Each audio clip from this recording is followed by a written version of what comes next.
गणेश चतुर्थी से लेकर अनंत चतुर्दशी तक गणेश पुराण कहती है। तो गणेश जी अगर लेकर आ रहे हैं तो बैठी हुई मूर्ति लेकर आए, और गणेश जी लाए मना नहीं है। गणेश जी जब लेकर आए तो घर में बिठाने के लिए ला रहे हैं तो राइट सूंड का गणेश लेकर आए, सीधी हाथ का। आपका सीधा हाथ देख लेना, उसी के हिसाब से गणेश जी को अपनी ओर रखकर, या गणेश जी का सीधा हस्त कमल देख लेना। आपका तो उल्टा मान्य होगा जब आप देखेंगे तो गणेश जी का जो सीधा हस्त कमल हो, उस साइड अगर गणेश जी की सूंड है तो वो सूंड का गणेश घर के अंदर विराजमान हो। उल्टी सूंड का गणेश, लेफ्ट सूंड का गणेश, ये गणेश व्यापार, व्यवसाय, फैक्ट्री, दुकान, बिजनेस, ऑफिस जगह पर विराजमान हो। महाराज भगवान बैठ गए गणेश जी महाराज, इसलिए हमारे हिंदू रीति शास्त्र रीति कहती है गणेश जी जब जब खड़े होते हैं तब तब संहार करते हैं। गणेश जी जब जब खड़े होते हैं तब तब किसी ना किसी का संहार करते हैं, और गणेश जी जब बैठे रहते हैं तो सुख, समृद्धि, वैभव, आनंद, संपदा प्रदान करते रहते हैं। यहां तक जो जीवात्मा मर कर आती है, जो जीवात्मा भगवान गणेश के सम्मुख में आकर प्रथमता में खड़ी होती है, उस जीवात्मा के सम्मुख खड़े होने पर गणेश जी उसका फल भी प्रदान कर देते हैं। जा, मैं तुझे, तू मेरे सामने खड़ा है, मैं तुझे ये सुख देता हूं, जा। जब गणेश जी प्रवेश करें आपके घर के अंदर, तब 2 घी के दिए दोनों ओर जलना चाहिए रिद्धि सिद्धि के लिए। तब प्रवेश मेरे गणेश जी महाराज सीधा चरण अंदर रखकर प्रवेश करिए और गणेश जी की स्थापना करिए। और स्थापना के समय पर 2 बिंदी, जहां गणेश जी बैठे साइड में कोई दीवार हो तो एक हल्दी की, एक कुंकू की बिंदी जरूर लगाएं। क्यों? जब आखिरी दिन हम अनंत चतुर्दशी के दिन गणेश जी को जब विदा करें तो ये रिद्धि और ये सिद्धि, ये कुंकू और हल्दी की बिंदी नहीं, ये रिद्धि और सिद्धि हैं। बहुएं हमारे घर में रह जाए। गणेश जी महाराज हमारे घर में आ गए। गणेश जी की सबसे पहली जो आरती हो, उस आरती के समय पर अगर धूप बत्ती जलाई जाए या गोबरी को जलाकर उसमें गूगल छोड़ी जाए, और गूगल छोड़ने के बाद गणेश जी का नाम ध्रुम वर्ण कह दिया जाए, तो गणेश जी को तुम्हारे घर की पूजा स्वीकार करना पड़ती है। बस वो समय हम जानते। हम तो बस उतना जानते हैं कि शिव महापुराण में लिखा और मुद्गल पुराण में लिखा, गणेश पुराण में लिखा, गणेश जी का एक नाम होता है ध्रुम वर्ण। क्या नाम है? ध्रुम वर्ण गणेश जी का एक नाम होता है। जब हम धूप जलाकर और धूप लगाने के बाद में गणेश जी की सबसे पहली आरती करने के पहले, अगर हम सबसे पहली आरती गणेश जी की कर रहे हो, अपने घर में स्थापना कर रहे हो, बिठा रहे हो, और तुम चाहते हो कि गणेश जी मेरे घर में आके मेरी पूजा को स्वीकार करें और जो मांगू मेरा गणेश मुझे दे 10 दिन के अंदर, तो पहला नाम लेकर पुकार लेना ध्रुम वर्ण विनायक, बैठो, बस काम हो गया। वो फ्री होकर आता है, वो बैठता है अलमस्तता में। कहां चढ़ाते हैं दुर्बा? गणेश जी का जो दांत टूटा है उस दांत की ओर गणेश जी को दुर्बा समर्पित करी जाती है। अभी गणेश जी विसर्जन हुए, गणेश जी को जल में विसर्जन किया, तो आपके मन में एक प्रश्न तो खड़ा होगा, आया तो होगा कि गणेश जी के 10 दिन तक बिठाओ, नित्य पूजन करो, ने पाठ करो, ने अर्चना करो, ने 10वें दिन इनके विसर्जन कर दो, और वो भी पानी में कर दो, पानी में विसर्जन करो। तो ये कहां लिखा कि जल में विसर्जन करो? श्रीमद् भागवत पुराण की रचना जब वेद व्यास जी महाराज करने के लिए बैठे, वेद व्यास जी ने सुखदेव जी से कहा कि मैं मंत्र बोलूंगा, मैं श्लोक बोलूंगा, इसको लिखेगा कौन? तो सुखदेव जी ने बोला गणेश जी से विनती करो। गणेश जी से कहा कि आप लिखोगे? गणेश जी बोले मैं लिखने को तैयार हूं, पर बोलते बोलते तुम रुक गए तो मैंने भी लिखना छोड़ दूंगा, उसके बाद मैं भागवत को विराम दे दूंगा, मैं आगे नहीं लिखूंगा। अब वेद व्यास जी बड़े चक्कर में पड़ गए, क्या करें? तो गणेश जी से कहा मेरे श्लोकों में कुछ गड़बड़ी हो सकती है, उसमें से गलती को छांटना पड़ेगा, फिर लिखना पड़ेगा। कितना सुंदर संबोधन श्री वेद व्यास जी ने कहा कि मैं जो श्लोक बोलूंगा आपको लिखने के लिए है, उसमें मैं कुछ गलती करूंगा, लिखना है। क्यों कहा वेदव्यास जी ने ये बात? गणेश जी भगवान है, वेदव्यास जी कहते हैं मैं तो संसारिक मनुष्य हूं ना, गलती तो कर सकता हूं। गलती कौन करता है? जम के बोलो भगवान गलती करता है क्या? नहीं, गलती कौन करेगा?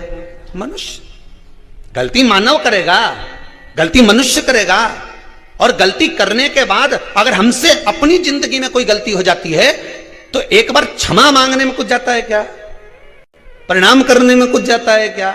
निवेदन करने में कुछ जाता है क्या? नहीं।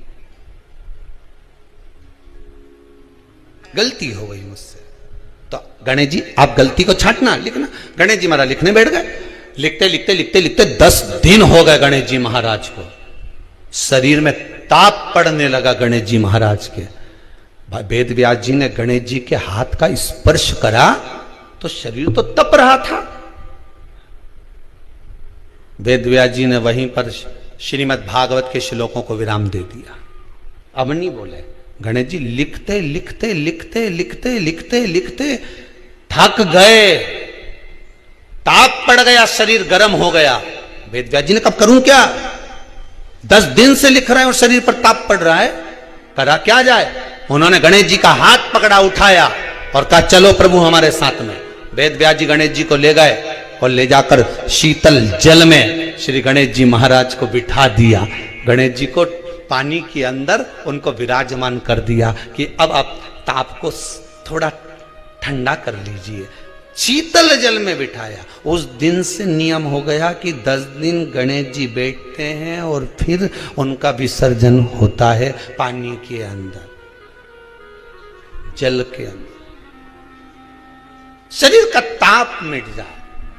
तो गणेश जी ने वचन दिया है वेदव्यास जी महाराज को, आपने मेरे ताप को मिटाने के लिए मुझे जल में बिठाया है। जो मुझे जल में विसर्जन करेगा मेरा ताप तो मिटेगा ही, साथ में जो मुझे जल में विसर्जन करेगा उसके जीवन के भी ताप को मैं मिटा दूंगा, उसके जीवन के ताप को मैं मिटा दूंगा। ताप मिटा दिया।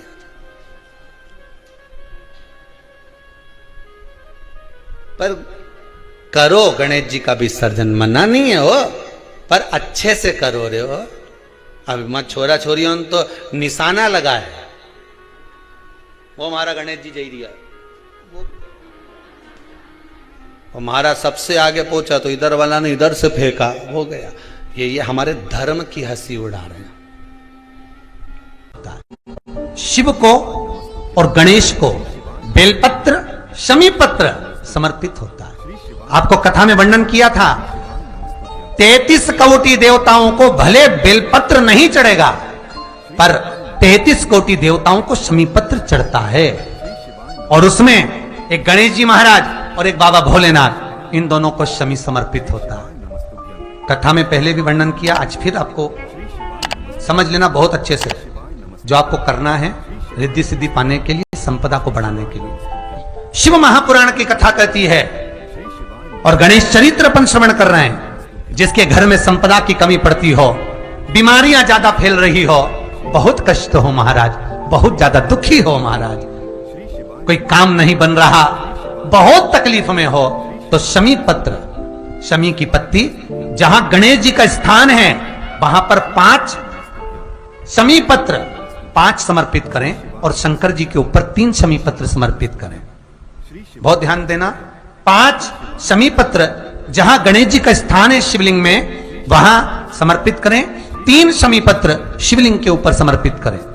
1 शमी पत्र शंकर जी की चौखट पर लेफ्ट भाग में, जाते समय आपका उल्टा हाथ, जब मंदिर से निकलो तो उल्टे हाथ पर लेफ्ट भाग में शंकर जी की चौखट पर समर्पित करें 1 शमी पत्र। और महाराज घी का दिया जहां लेफ्ट भाग में आपने शमी पत्र रखा है, मंदिर में ना दिया लगाकर बाहर की ओर जहां शमी पत्र रखा है उसके ठीक साइड में एक घी का दिया लगा दीजिए। केवल गणेश चतुर्थी से लेकर अनंत चतुर्दशी तक गणेश पुराण कहती है भगवान गणेश जी का, मोर ध्वज का, मयूर ध्वज गणेश का नाम लेकर जो ये दीप शमी पत्र चढ़ा देता है उसके घर से कभी रिद्धि सिद्धि नहीं जाती, वैभव प्रतिष्ठा नहीं जाती।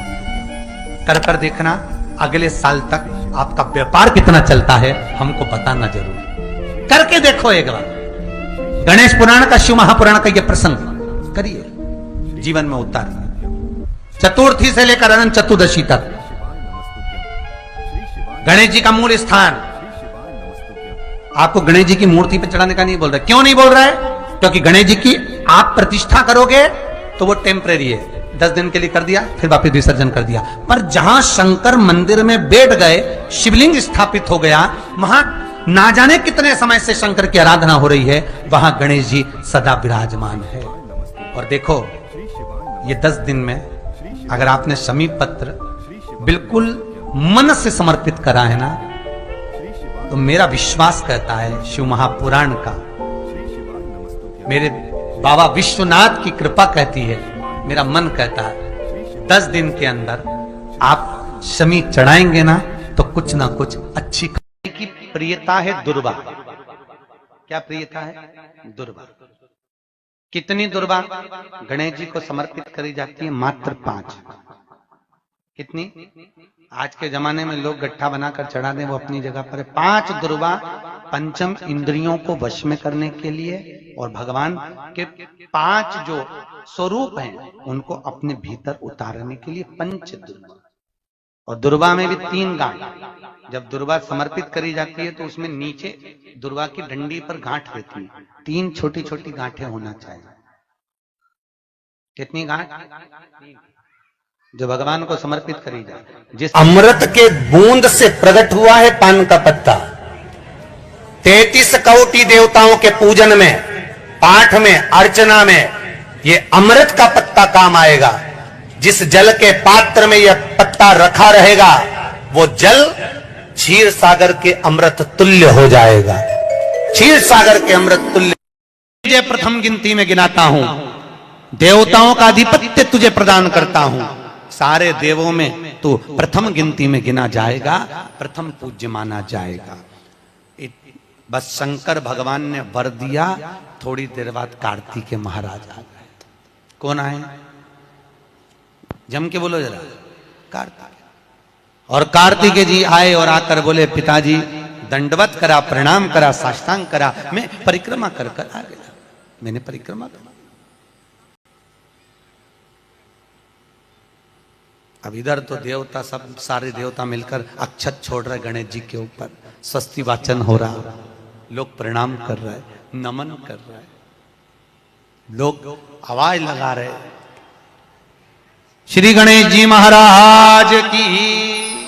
अब सारी दुनिया में आवाज लग रही गणेश जी। तो कार्तिकेय ने पूछा, माँ ये गणेश जी का जय घोष क्यों हो रहा है? गणेश जी के जयकारे क्यों हो रहे हैं? गणेश जी के लिए इतना जय घोष? तो माता पार्वती ने भगवान शंकर के शब्दों को कार्तिकेय को सुनाया। कार्तिकेय रो पड़े, माँ मैं परिक्रमा कर कर आया, गणेश जी ने तो केवल आपकी परिक्रमा लगा ली, आपने उसको प्रथम गिनती में मान लिया। माँ उसने बुद्धि का परिचय दिया और मैंने कर्म का परिचय दिया।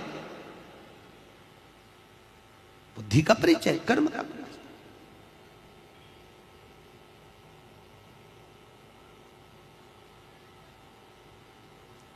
मैंने कर्म कर दिया। महाराज, व्यक्ति को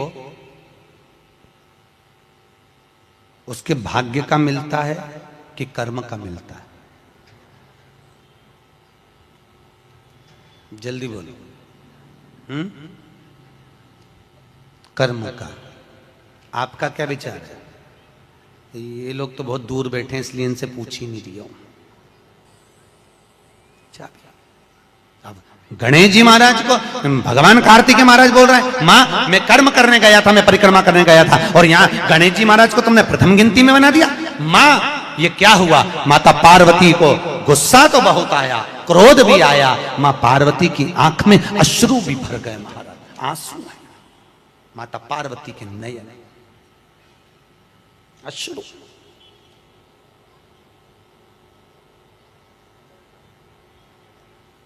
मां खड़ी हो गई।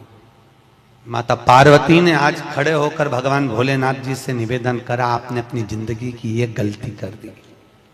क्या गलती? शंकर भगवान पूछ रहे हैं, कौन सी गलती? तुमने गणेश जी को प्रथम गिनती में बना दिया, कार्तिकेय भी तो गया था। अगर कुछ थोड़ा सा आशीर्वाद रखना था तो कार्तिकेय के लिए रखना था, पर तुमने केवल गणेश को प्रथम गिनती में बनाया है, यह तुम्हारी गलती है। तो गणेश जी ने परिक्रमा भी तो करी है।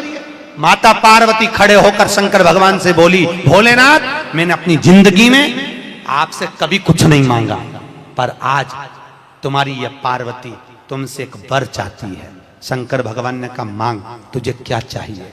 पार्वती कहती है, आज के बाद तुम्हारी कभी पूर्ण परिक्रमा ना लगे, आज के बाद तुम्हारी कभी पूर्ण प्रदक्षिणा ना हो, पूर्ण नहीं होनी। कौन ने मांगा? जम के बोलो, पार्वती।